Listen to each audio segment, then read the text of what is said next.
Christian Craighead, Obi Wan Nairobi. It was a warm, sunny Tuesday afternoon, and everywhere people are window shopping and exploring the grounds of the Dusit D2 luxury hotel complex. Located at 14 Riverside Drive, the hotel was at the center of many expensive stores and international office buildings. The Kenyan Commission on Revenue Allocation. Hey troops, welcome back to the channel. My name's Ryan. I'm a former Royal Marines commando from the United Kingdom, and today we're reacting to Obi Wan Nairobi. Nairobi, I can't even say it. Nairobi. It's the SAS hero of the Kenyan terror attack, and his name is Christian Craighead. He is an absolute legend in the British military, guys, okay? So we're going to be getting into this one today. Please like, share, subscribe to the video, and I'll see you guys in the comments. Let's get this. Obi Wan Nairobi. I really can't say that. Christian Craighead, Obi Wan Nairobi. It was a warm, sunny Tuesday afternoon, and everywhere people are window shopping and exploring the grounds of the Dusit D2 luxury hotel complex.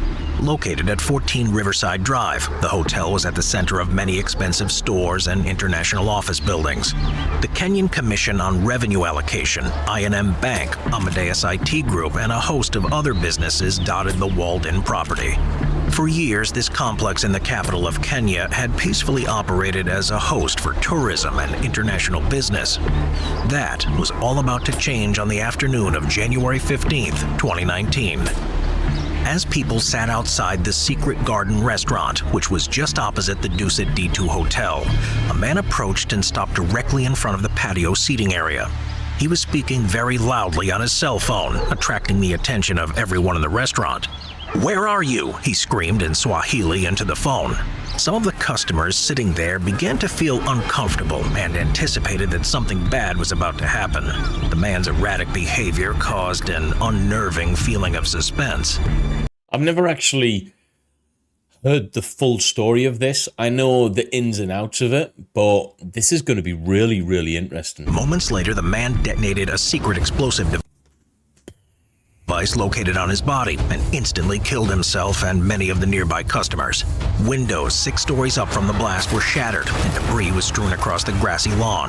As the smoke cleared and people ran for their lives, no one could have guessed how deadly the rest of the day would become. Wow. Around the same time, at roughly 3 o'clock in the afternoon, 4 more armed men drove to the entrance of the compound. At the security gate, the guards' suspicions were aroused and they fired some warning shots at the vehicles. The 4 men were forced to abandon their vehicle and continue up the street on foot. Approaching the front gate, they threw hand grenades at vehicles parked outside the entrance, and 3 cars exploded into bright hot flames. The purpose of this second explosion was to create chaos and confusion within the luxury complex, making... That's all terrorism is designed to do anyway, cause people to be scared and confusion. It's just to disrupt, it's to terrorize. It's a terrible, terrible thing that we have to live with right now in this world. People become disoriented and easier to trap. After a brief skirmish with the front gate security, the attackers forced their way into the complex. These men were wearing black apparel, carrying assault rifles, and had a lot of extra ammunition magazines with them. Clearly, the attack was coordinated beforehand to cause as much devastation as possible. Oh yeah. They split into 2 groups of 2 and began systematically moving through the office buildings. Thing is though, they didn't know that there was an absolute legend amongst the people within this area, an SAS operator. Would they have done what they've done had they known that? Shooting and throwing grenades as they moved up the floors, the group killed anyone that they came into contact with. Kenya is no stranger to terrorist attacks. 10 minutes into the attack, dozens of security personnel began to arrive at the front entrance. Police special forces, paramedics, and armed civilians raced into the complex to begin helping evacuate the panic-stricken crowds. Among those helping was Christian Craighead, a British SAS soldier who was in the country to help train Kenyan soldiers to fight against terrorist attacks. You couldn't have been better situated, could you? Like literally there, ready to go. Unbelievable. For Craighead, the day had started normally enough. He was shopping at the mall when he received a phone call that there was an attack at the hotel complex. Immediately, this British SAS soldier, who was a member of the elite 22nd Regiment, grabbed his equipment and ran to his car. Weaving in and out of traffic, he pushed his way through Nairobi and toward the Dusit D2 hotel. I don't think he was driving that car, though. Was that an Audi or something? Hotel compound. Hey everyone, do you want to fly through? Leaving his vehicle, Craighead could hear the sound of automatic gunfire, and although he had little intel on what was unfolding, he knew that many people were in danger. His training in the British Army had prepared him for this sort of situation. Christian Craighead had joined the Junior Parachute Regiment before his 17th birthday and trained with them for 6 months before moving on to the program for adult paratroopers. Pegasus Company, also known as P Company, is a pre-parachute selection course that takes place over a 5-day period and entails grueling training. Really, really good soldiers, guys. All right, the best the British Army has to offer.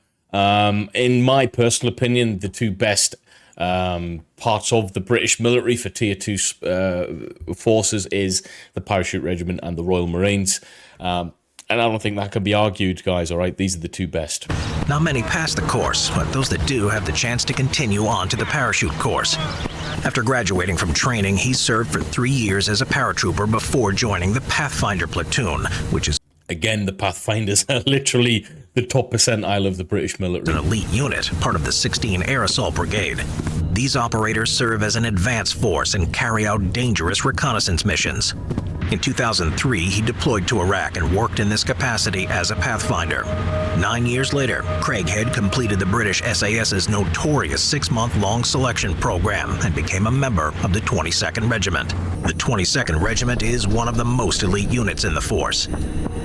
From here, much is unknown about his career in the SAS, as the force is known to be secretive and discreet about their missions. What is known is that years later, while training Kenyan soldiers to fight terrorism, he made 4 gunmen regret the day that they decided to attack the Dusit D2 hotel complex. Yeah, big mistake. None of the terrorists could have possibly known that a professional British SAS soldier was quickly moving toward their position to eliminate them. Wearing body armor, a balaclava, and a pair of jeans, Craighead got to work. He carried a Colt Canada C8 series rifle, which is essentially an AR-15 or M4/M16 at its core. The gun was specifically an L119A2, which is a modernized version of the C8 and has a monolithic upper receiver.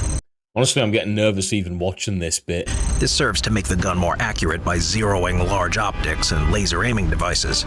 Also featured on the gun was the SIG Romeo 4T optic, which is a premium red dot optic, and a Surefire FA556A suppressor. Firstly, Craighead helped escort numerous groups of civilians out of the complex. He can even be seen on video footage carrying out wounded people and providing cover for the paramedics. Yeah, I remember that footage and I was just blown away by it. That was actually on TV, man.